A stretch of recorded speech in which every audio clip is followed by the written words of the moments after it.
Glasgow, one of the main things that comes to my mind, or probably anyone who has tracked India's trajectory, is that India's pledge at the Glasgow, no commitments for cutting emissions from the sectors that contribute most.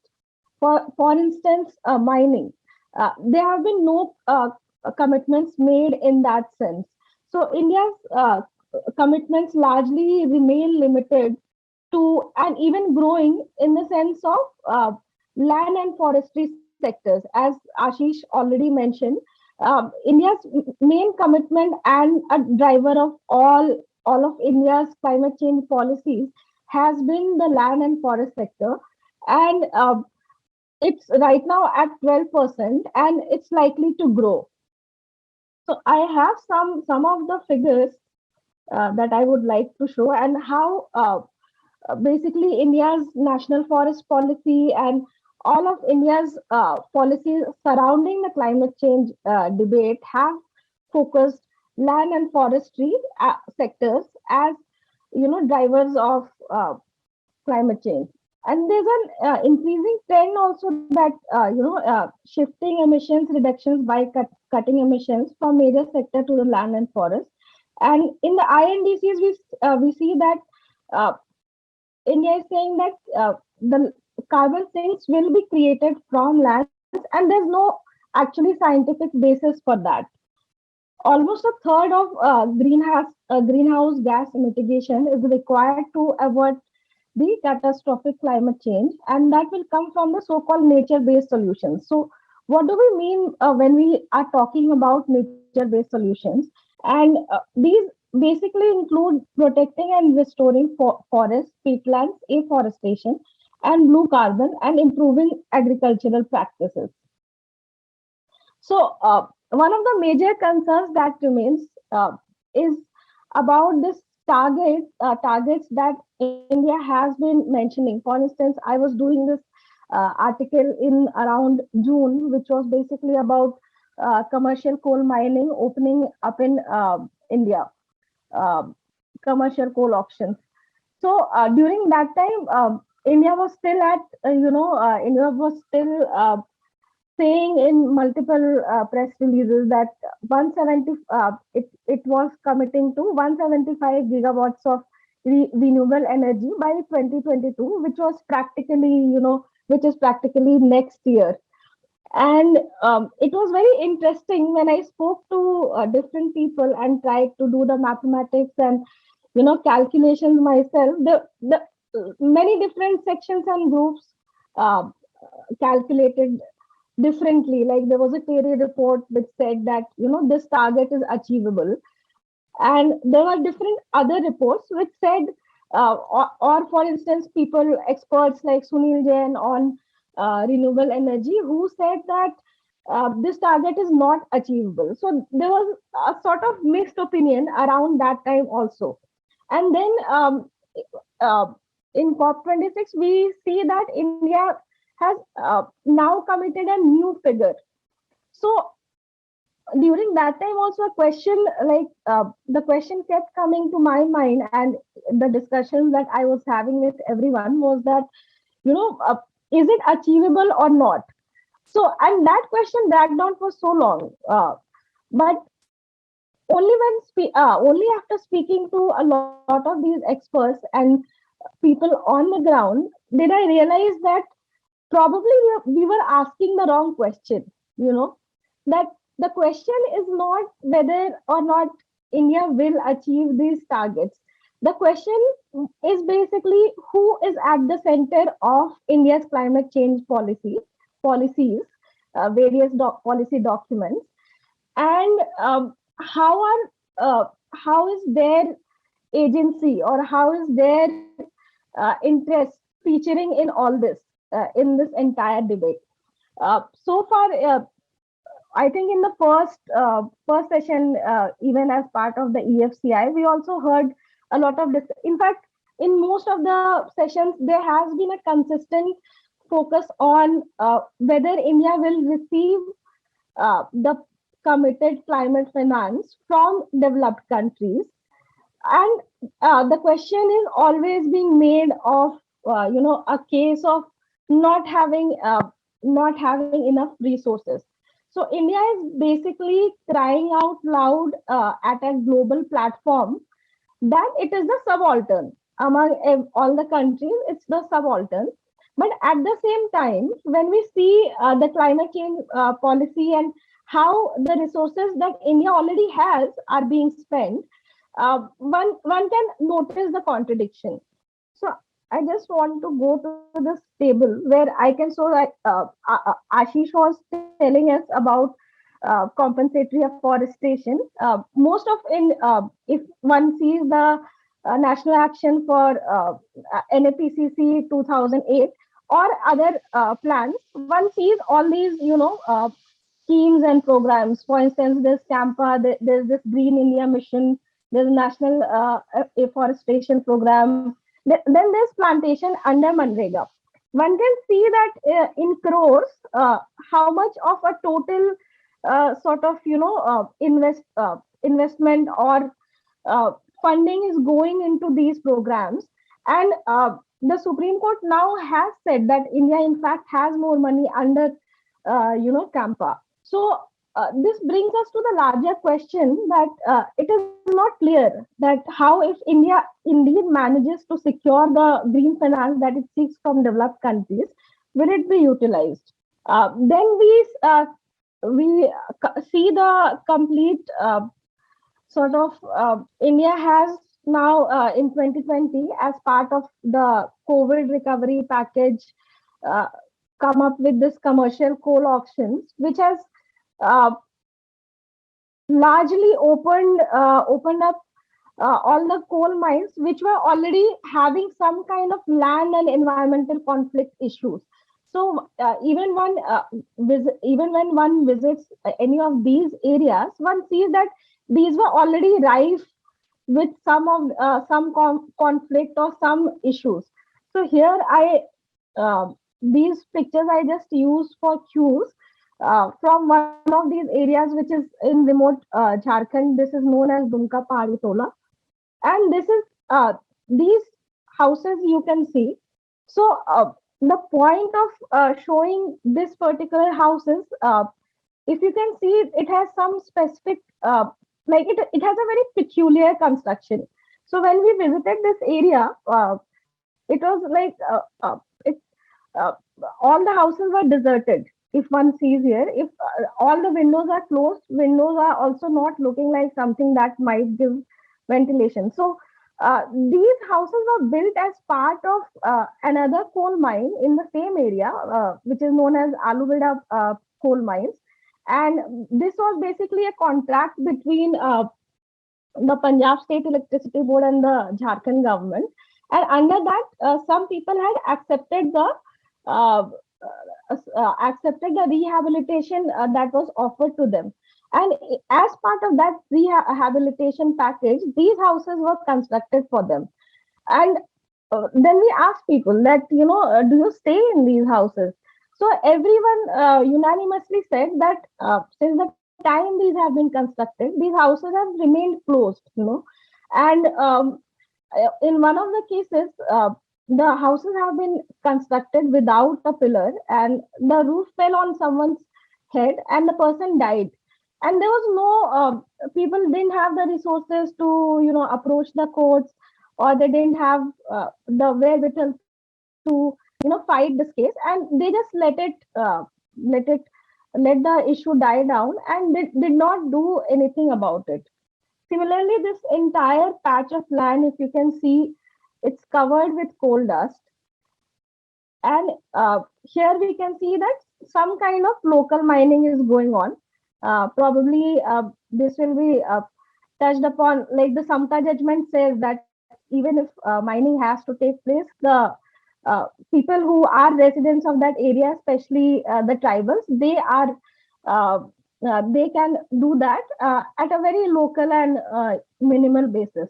So now I've also heard arguments where people have argued that you know a lot of our economy needs are dependent on coal, and these arguments are quite valid.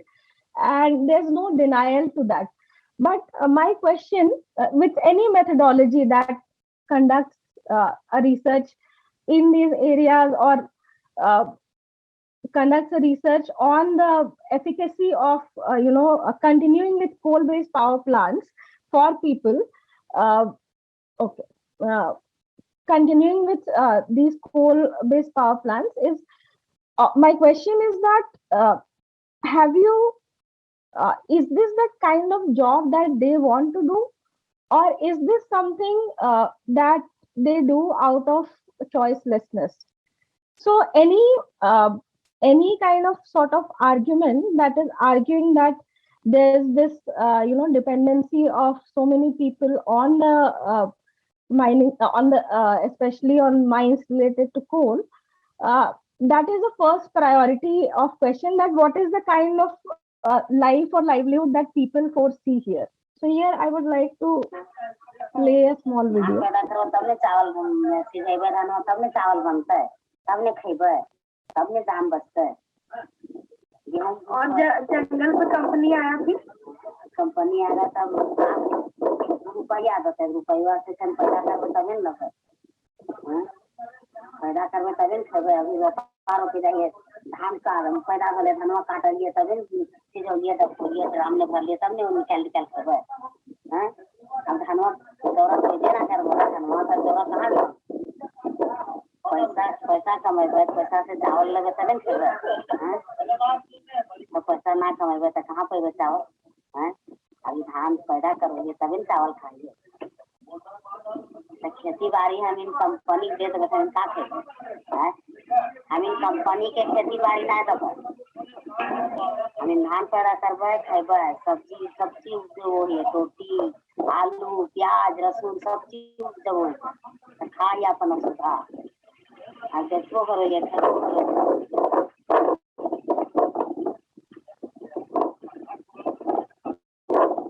हमें भाषान जब एटार हो गए, हमें पारवेट हो गए, हमें ना पारवेट। आप ये अपना घर छोड़ के जाओगे कहीं पे? ना कहाँ जाए, कहूँ ना जाए, हमें कमे बच्चे नहीं है रहा। और शहर में अगर आपको जमीन मिला तो? ना होने हमें नाच पावे नहीं है, आग ले ये जानो सुनो ये शहर में कहाँ जो जमीन हमें होने नाच, हमें अपने देहात में, आप कम देहात देहाते हो, हमें अपन देहात में देहाते हो, सरगाना है। हमें नैहर जाइए नहीं, जमीन के पसंद ना लागे, ससुराल भी ना बैठ ना, हम यहीं रह अपन ससुराल रहेगा।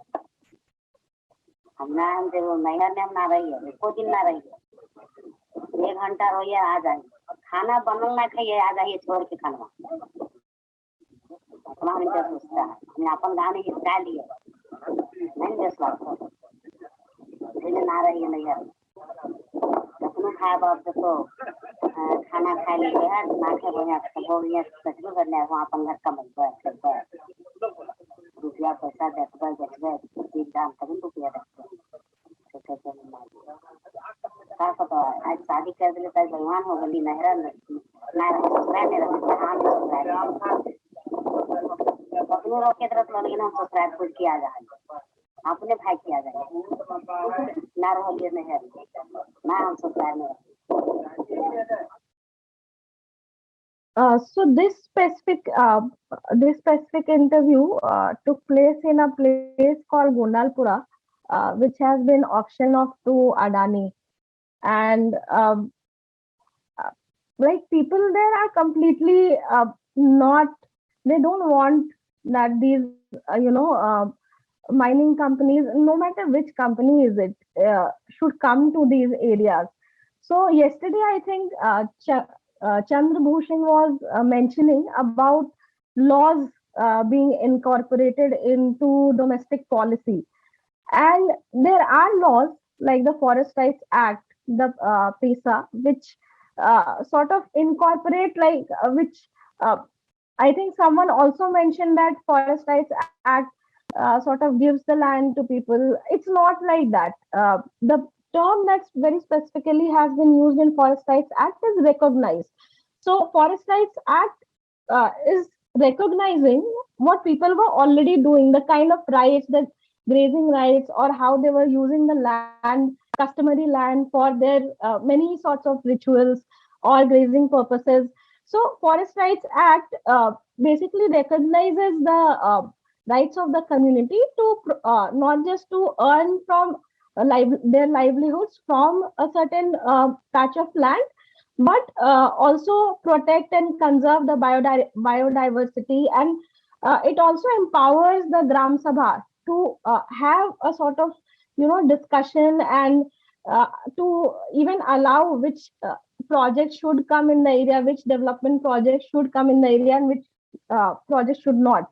So what we see is that such laws which actually give power to the communities, which actually are at the are at the forefront of sort of facing the climate crisis. Like a study has revealed that states like Jharkhand are at most vulnerable, to the climate crisis, and these are the very states which eventually are seeing the advent of these mining companies, and also seeing how like there are also places where there's maximum sort of indigenous and tribal population.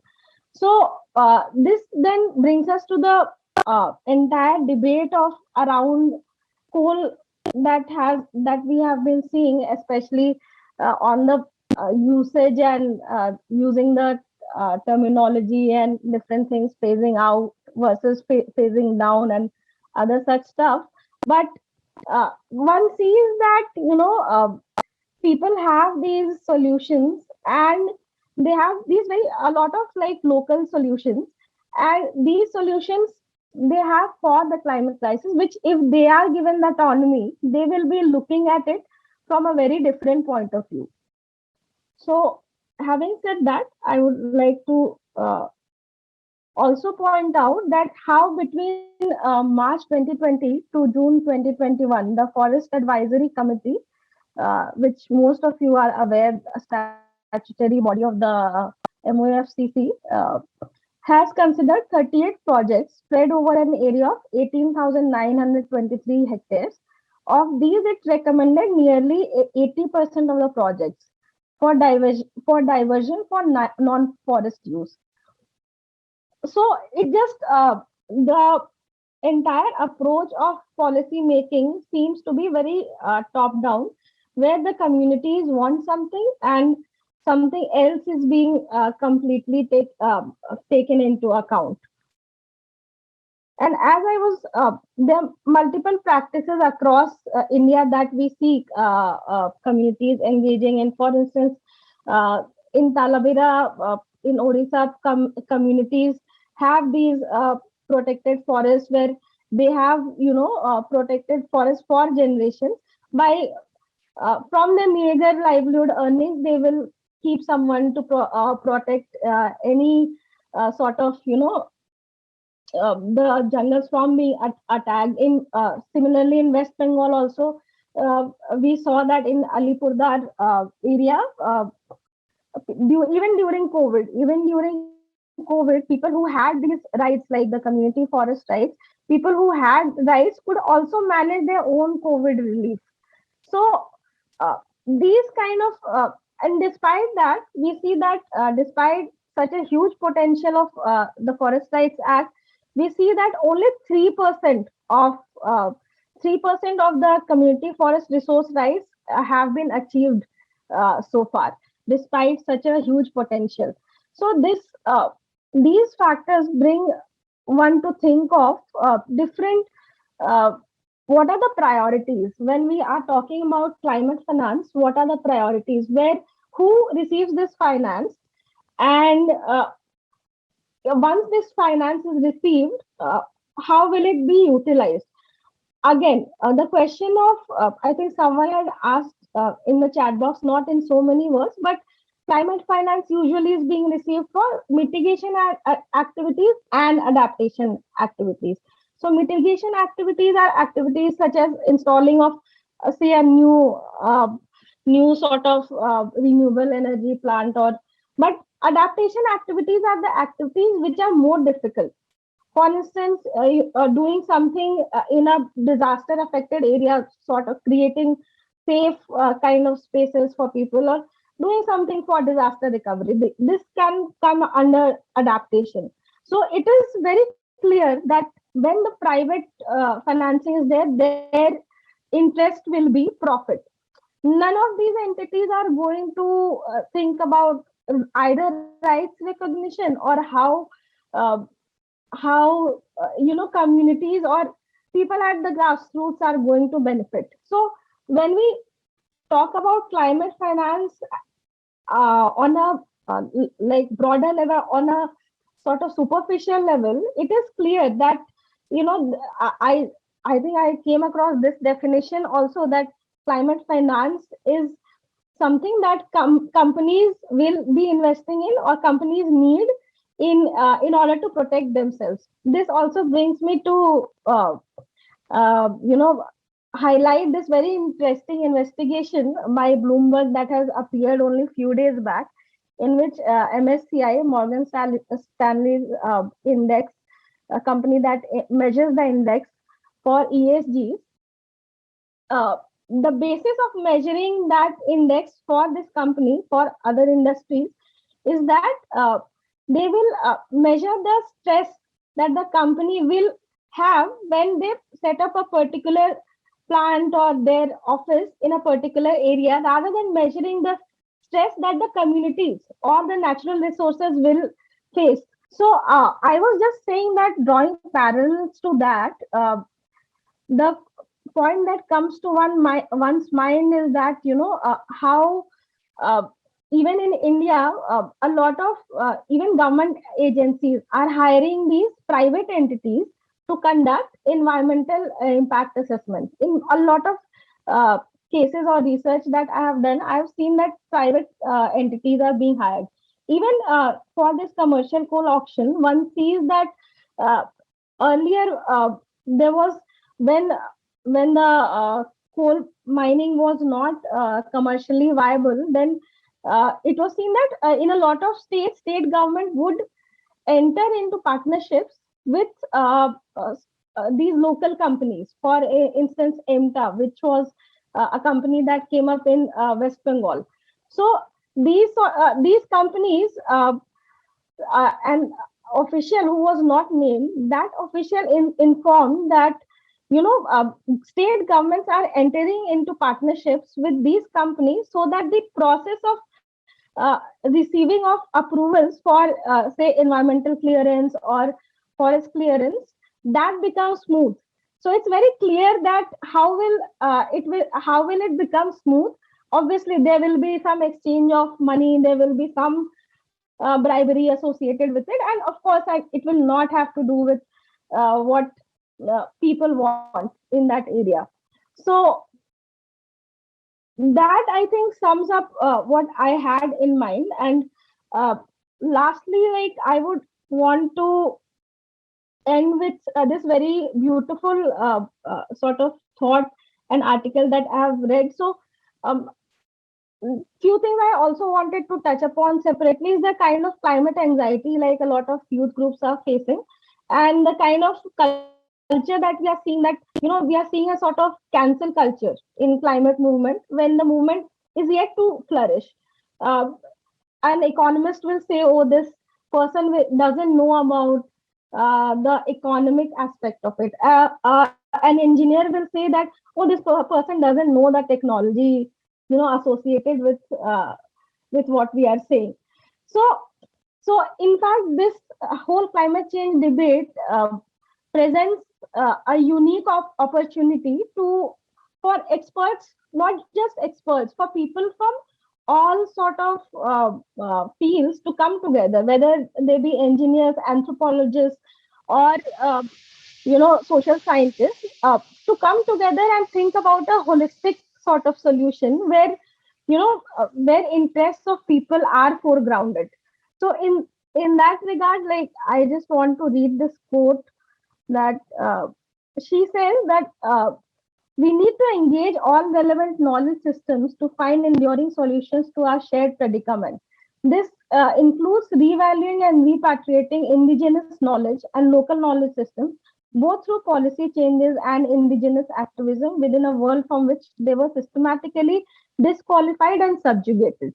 So, as a researcher, many of us are also facing this problem where we are so focused on the quantitative and the numbers aspect of it that we are losing sight of the solutions that are locally available. So, I would um, my final thoughts would be that if there's a way to for more of these discussions to happen, so that people from different ideas and from different perspectives can come together. With that, I would like to end my presentation. Thank you.